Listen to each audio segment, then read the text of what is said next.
जिंदा रूप में नीचे से गए परमात्मा तख्त पर विराजमान अपने ही दूसरे स्वरूप पर चंवर करने लगते हैं, जिसे देख धर्मदास जी सोचते हैं कि जिंदा महात्मा तो परमेश्वर का सेवक है। धर्मदास जी इतना सोच ही रहे थे कि कुछ ही देर में तख्त पर विराजमान परमात्मा खड़े हो जाते हैं और जिंदा महात्मा तख्त पर विराजमान हो जाते हैं तथा तेजोमय परमात्मा जिंदा महात्मा पर चंवर करने लगते हैं, जिसे देख धर्मदास जी हैरान हो जाते हैं कि तेजोमय परमात्मा जिंदा महात्मा पर चंवर क्यों कर रहे हैं।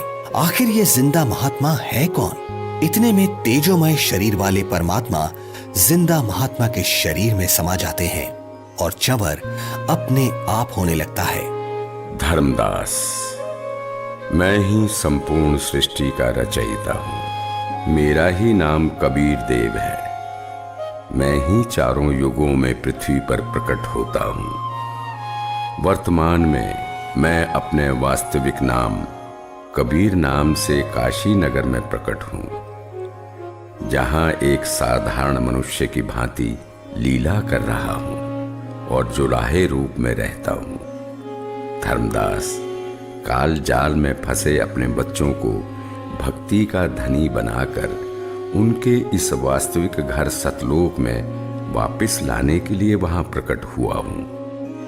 हे सर्वसृष्टि रचनहार, मैं बहुत दुष्ट हूं। मैंने आपको कितना दुखी किया, कितना अपमानित किया। मुझे माफ कर दो परवरदिगार, मैं बहुत नीच हूं, माफ कर दो मुझे। हे परमात्मा, आपने ये इतना प्रकाशमान रूप पृथ्वी पर क्यों नहीं प्रकट किया?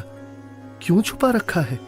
हे धर्मदास, यदि इसी रूप में नीचे जाऊं तो किसी की भी आंखें इस प्रकाश को सहन नहीं कर सकती।